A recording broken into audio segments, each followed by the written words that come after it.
तर मित्रांनो, आज आपण घेणार आहोत की वीज अंगावर पडणे. कारण की या दुष्काळी भागात आपला भारत देश हा उष्णकटिबंधीय आहे आणि उष्णकटिबंधीय देशात सर्वात अगोदर वीज पडते. मित्रांनो, या ठिकाणी जेव्हा ढगांचं घर्षण होते त्या घर्षणामधून वीज निर्माण होते. मित्रांनो, वीज म्हणजे आपली घरगुती वीज नाही, ती वीज आकाशातली वीज असते. तिच्यासमोर कुठल्याही प्रकारचं यंत्र तंत्र मानवाला सुद्धा ती भस्म करते. तर या गोष्टीबद्दल आपण आज माहिती घेणार आहोत. वीज अंगावर पडणे आणि आपण उपाययोजना या गोष्टीबद्दल आपण यापूर्वी माहिती घेणार आहे. मित्रांनो, लक्षात ठेवा, जेव्हा आकाशामध्ये वीज कशी तयार होते, ज्यावेळेस मित्रांनो ज्यावेळेस वादळी वारा सुटतो एका मनात, त्यावेळेस ढगांचा पण खूप जोरात आपल्या परिसरामध्ये एक स्पीड वाढते आणि ज्यावेळेस ती स्पीड वाढते त्यावेळेस ते ढग एकमेकांवर खूप जोरजोरात आदळतात. तुम्हाला जर धाड धाड धाड धाड आवाज येत असेल तर तोच आवाज म्हणजे ढगांचा आवाज असतो. तो ढग एकमेकावर आदळतात आणि त्यामधूनच वीज निर्माण होते. याच गोष्टीला वीज पडणे असं म्हणतात. तर मुख्य कारण म्हणजे की ज्यावेळेस ढग म्हणजे मित्रांनो अशा काळामध्ये ढगामध्ये पाणी बर्फ ह्या खूप मोठ्या गोष्टी असतात. मित्रांनो, महत्त्वाचं म्हणजे ढगामध्ये पाणी कसं तयार होतं हे पण मी तुम्हाला सांगणार आहे. सर्वात अगोदर हेच सांगणार आहे. तर मित्रांनो, समुद्रामध्ये ज्यावेळेस वाफ निर्माण होते, ती वाफ पाण्याची वाफ असते. त्या समुद्राच्या पाण्यापासून जी वाफ तयार होते ती वरती जाते आणि त्याच्या ढगामध्ये पाणी निर्माण होतं आणि ते ढग ज्यावेळेस हवा वादळी वारं सुटतात त्यावेळेस ते ढग आपापल्या एरियामध्ये आपल्या भारत देशाच्या अनेक सखोल भागामध्ये पोचतात आणि एकमेकावर आदळतात. हवा पाणी वारामुळे सहाय्यानं त्या ठिकाणी वीज निर्माण होते. ढग एकमेकावर आदळले की त्यामध्ये धन आणि ऋण अशा दोन गोष्टी निर्माण होतात. ऋणचा अर्थ असा असतो मित्रांनो, ज्यावेळेस आपल्या परिसरामध्ये ज्यावेळेस छोटे छोटे बर्फाचे तुकडे पडतात त्याला आपण गारा म्हणतो. तर गाराच याच गोष्टीला ऋणमध्ये बदलले जाते आणि धन म्हणजे त्याच्यापासून एक उष्णता पण निर्माण होते आणि थंडगार बर्फ तयार होते. जेवढे एकमेकांवर आदळतात त्यामुळे उष्णता निर्माण होते आणि त्या उष्णतेलाच वीज म्हटले जाते. त्यामध्ये 1 कोटी मेगावॅट एवढी वीज तयार होते आणि त्याचं जे तापमान असतं 30,000 सेल्सिअस असतं. मित्रांनो, जे सूर्य तर खूप जास्त असतो. 30,000 सेल्सिअस म्हणजे मित्रांनो आपण त्याच्या आसपास जरी गेलो तर भस्म होणार. तर ही खूप जास्त महत्त्वाची माहिती आहे मित्रांनो. आणि काही लोक म्हणतात की आम्ही गार पडल्यानंतर गारेला आम्ही जादूटोणा करतो. ते चुकीच्या गोष्टी आहे मित्रांनो. त्या निसर्गाच्या कोपापुढं कोणीही टिकू शकत नाही आणि वीज पण कोणीही बांधू शकत नाही आणि गार पण कोणी बांधू शकत नाही. या गोष्टी लक्षात ठेवा.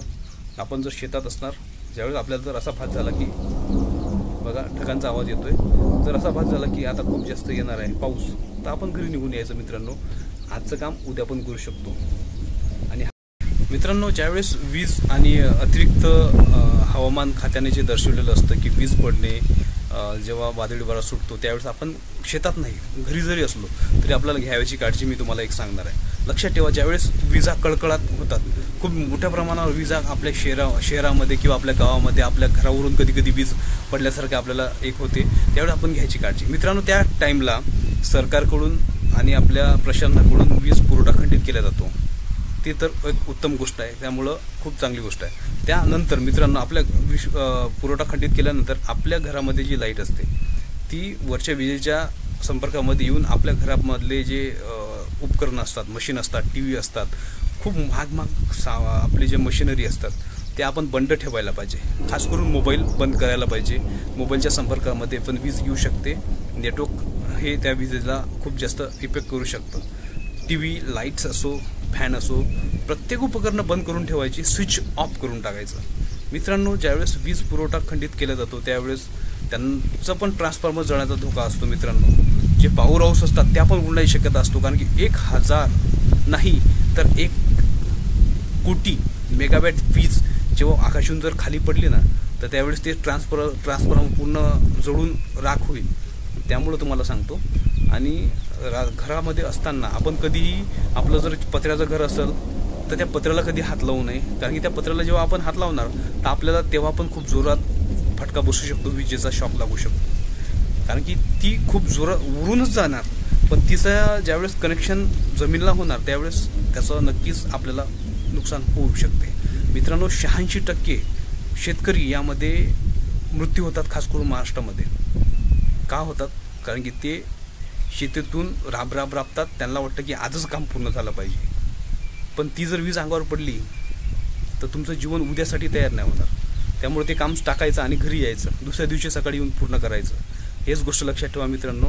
आणि महत्त्वाचं म्हणजे तुम्ही जर शहरात राहत असणार आणि तुमची बिल्डिंग जर खूप मोठी असणार आणि वरती तुमचं जर समजा फ्लॅट वगैरे घर असणार, तर त्यावेळेस तुम्ही खिडक्या बंद करायला पाहिजे मित्रांनो. कारण की या विजेच्या दाबामुळं आपल्या घराच्या खिडक्या पण फुटू शकतात. एक लक्षात ठेवा. आपल्या घरी जर लहान मुलं असणार तर लहान मुलांच्या कानामध्ये खास करून कापसाचे बोळे टाकायला पाहिजे. आपण पण स्वतः टाकायला पाहिजे. कारण की तिचा जेव्हा आवाज होतो ना तेव्हा आपल्या कानांना पण खूप जास्त वेदना होतात आणि आपले कानाचे पडदे फाटण्याचा पण शक्यता खूप जास्त असतात. तर मित्रांनो, खूप इम्पॉर्टंट विषय आहे. आपल्या घरामध्ये जर वयस्कर आजी आजोबा असतील किंवा आपण स्वतः आजारी असेल तर या गोष्टीची काळजी घ्यायला पाहिजे. रुग्ण, हार्टचे रुग्ण या लोकांनी जरा हे करायला पाहिजे. घराच्या 4 भिंतीच्या आतच राहायचं आणि जमलं तर त्या वेळात आपण झोपलो तरी काही प्रॉब्लेम नाही. मित्रांनो, आपलं घर जर पत्र्याचं असेल तर हे तुम्हाला घ्यायची काळजी आहे. आणि स्लॅबचं जरी असणार तर तुम्हाला खूप जास्त धोका असतो आणि खिडक्यामधून पण ह्या गोष्टी प्रभावित होऊ शकतात. तर मित्रांनो, कुठल्याही प्रकारच्या धातूला आपण त्या काळामध्ये हात लावायचा नाही, या गोष्टी लक्षात घ्या. धातू, कुठल्याही प्रकारचे धातूमध्ये सगळंच येते. प्लेट्स येतात, लोखंडी रॉड वीड काय असतात, विडे काय असणार. आपल्या घरामध्ये या गोष्टी खूप जास्त आपण वापरतो, पण या गोष्टीला कधी हात लावायचा नाही त्या काळामध्ये. त्यावेळेस आपल्याला खूप जोरात त्याचा फटका बसू शकतो. तर मित्रांनो, आजच्या व्हिडिओमध्ये आपण शेतकरी असाल, शेतमजूर असाल, जर आपण शेतात काम करत असाल आणि एकाएकीच पाऊस सुरू झाला असेल किंवा पाऊस सुरू व्हायचं आपल्याला लक्षण दिसत असेल, तत्काळच आपण घरी यायला पाहिजे.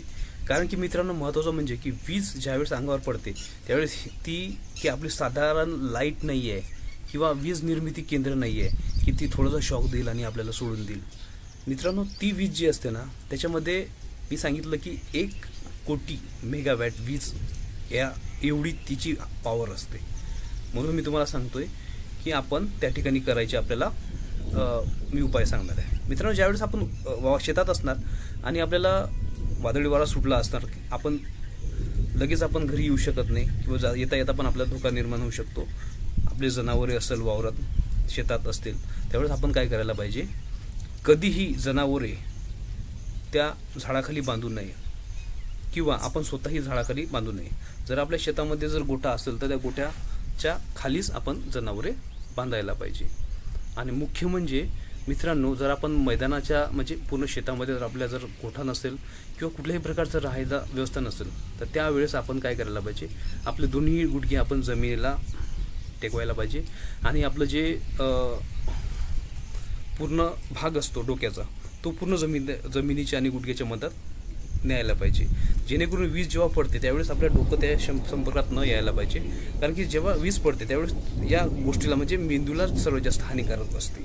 तर ह्या गोष्टी आपल्याला लक्षात पाहिजे. आणि महत्त्वाचं मित्रांनो, काही लोकांचा समज असतो की आपल्या इकडे आपल्याजवळ धातू असल्यावर आपल्यावर कधीही वीज पडत नाही. या गोष्टी मनातून काढून टाका.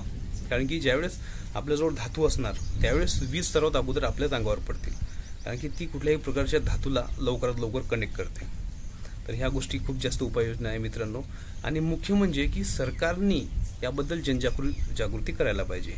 याबद्दल कुठल्याही प्रकारच्या संस्था नाही आहे, कुठल्याही प्रकारचं सोशल मीडियावर या गोष्टीचा कुठेही प्रसार होत नाही, कुठल्याही प्रकारचं याबद्दल कोणी माहिती देत नाही. त्याबद्दलच माझ्या मनामध्ये एक विचार आला की मी पण या गोष्टीचा पूर्णपणे सखोल अभ्यास करून मी तुम्हाला या व्हिडिओद्वारे तुम्हाला ही गोष्ट पोहोचवणार. मित्रांनो, आजच्या व्हिडिओमध्ये एवढंच.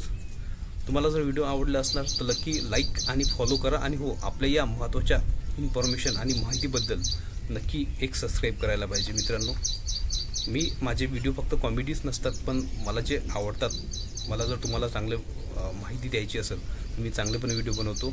आजच्या व्हिडिओमध्ये एवढंच मित्रांनो. आपल्या चॅनलला सबस्क्राईब करा. नमस्कार. जय हिंद, जय महाराष्ट्र.